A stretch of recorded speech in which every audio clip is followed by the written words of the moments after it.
Chances होते हैं economy के क्वेश्चन में, ठीक है, बिकॉज इकोनॉमी के क्वेश्चन भी टेक्नोलॉजी से रिलेटेड ज़्यादा होते हैं, कोई नए नए कंसेप्ट आते हैं, ठीक है, नई नई चीज़ आती है, करंट से ज़्यादा रिलेटेड होते हैं, इसलिए वो मैक्सिमाइजेशन की तरफ जा सकते हैं, ठीक है। जो चीज़ें बार बार चीज़ें आ रही है ना, आप रिवर्स की बार आती है, जो भी चीज़ें आती है उनमें से ही मिनिमाइजेशन ज़्यादा जाता है। लेकिन हम स्टार्ट कैसे करेंगे, मिनिमम से, क्यों? क्योंकि जब ये ऐसा देते हैं ना, ये वाला जो अपना पैटर्न है, इसके अंदर ज़्यादातर चांसेस इसके ही होते हैं ठीक होने के, टू ओनली के। कुछ सोच समझ के इन्होंने टू ओनली दिया है, इन्होंने एक ऑप्शन को वेस्ट किया है। जब आप ये वाला ऑप्शन देते हैं ना, ऐसा ये वेस्ट कर रहे हैं दो ऑप्शन को, कुछ सोचा इन्होंने तभी दिया है कि कुछ या तो मिथ बस्ट करना चाह रहे हैं या कुछ आपसे एक्सपेक्ट कर रहे हैं कि आपको एक्जैक्टली पता हो चीज़ें, क्योंकि इन्होंने एक एक ऑप्शन डाल के दो ऑप्शन को वेस्ट किया है। तो इस चीज़ पे ध्यान देना है, ठीक है।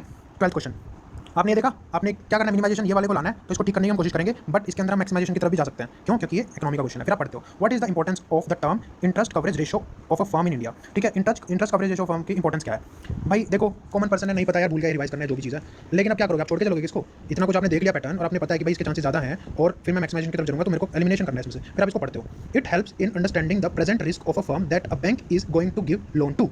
सी, आप जब ये स्टेटमेंट पढ़ रहे हो, it helps in understanding the present risk of a firm that a bank is going to give loan to. फिर आप देखो इंटरेस्ट कवरेज रेशो, यार ये इसके साथ जा रहा है, बिकॉज इंटरेस्ट कवरेज रेशो कुछ कवर कर रहा होगा कि इस बंदे को कितना इंटरेस्ट देना, इस फर्म को कितना इंटरेस्ट देना, ये कितना इंटरेस्ट जो है वो कर सकता है, नहीं कर सकता, थोड़ा बहुत इसके साथ जा रहा है ना। It helps in understanding the present risk of a firm that a bank is going to give loan to. तो ये इसके साथ जा रहा है। देखो कॉमन सेंस से क्या हो रहा है कि इंटरेस्ट कवरेज रेशो, कि अगर ये बैंक इस फर्म को कुछ लोन देने वाला है तो इसके रेशो, ये उसका इंटरेस्ट कवर कर देगा, कुछ ऐसा रेशो अपने को ये प्रतीत हो रहा है, नहीं प्रतीत हो रहा है ना, ठीक है। तो इसके साथ जा रहा है, ये मैं एलिमिनेट कर पाया, ओके ठीक है भाई, आगे बढ़ो।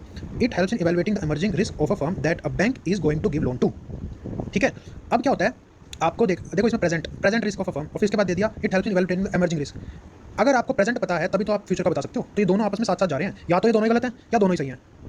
ध्यान से देखो स्टेटमेंट को, वीडियो को पॉज करके देख लो, बात बिल्कुल सही है। अगर प्रेजेंट का पता है तभी फ्यूचर जा सकते हो, फ्यूचर प्रिडिक्ट प्रेजेंट से होता है, ठीक है। उसके बाद third, the higher a borrowing firm's level of interest coverage ratio the worse it is its ability to service it डेब्ट। अब देखो, ये इंटरेस्ट कवरेज रेशो है, ये क्या लग रहा है आपको? इंटरेस्ट कवरेज रेशो क्या लग रहा है? नेगेटिव टर्म है क्या? Interest coverage ratio negative term लग रही है किसी एंगल से? और ये स्टेटमेंट क्या है? The higher a borrowing firm's level of interest coverage ratio the worse it ability to service its डेब्ट। ये स्टेटमेंट नेगेटिव है, टर्म पॉजिटिव है, ये साथ साथ नहीं चल रहा। ये मेरे को एलिमिनेशन की तरफ ले जा रहा है। प्लस में आपने प्रीवियस ईयर में देखा होगा, जब यूपीएससी कुछ देती है वो ट्वीक करती है। इसने ट्वीक क्या किया इस चीज़ में? ट्वीक ये किया है, इसके अंदर दो चीज़ें हैं, interest coverage ratio worse. Tweak कर सकती है यूपीएससी की, वर्स नहीं होता, गुड होता है, गुड को वर्स कर दिया बस। ये जानने के लिए भाई इस बंदे को हल्का फुल्का आइडिया है। और जब आपको ये पता है कि इंटरेस्ट कवरेज रेशो, जब ऊपर वाली जो चीज़ें ये पॉजिटिव चल रही हैं तो नीचे वाली नेगेटिव आ गई। अब या तो सिर्फ ये ठीक है या ये दो ठीक है, ठीक है। अब मैं दूसरे तरीके से मैं इसको आंसर बताने की कोशिश कर रहा हूँ, या तो ये ठीक है दोनों, ये ठीक है दोनों, साथ साथ नहीं चल रही, आप इसको ध्यान दो, बिल्कुल ध्यान दो, ठीक है। तो या तो आंसर ये है या ये है। फिर आपको ये देखना है कि थ्री ओनली कोई स्टेटमेंट में दे रखा है, नहीं दे रखा। जब थ्री ओनली दे ही रखा स्टेटमेंट तो ये आंसर आ गया।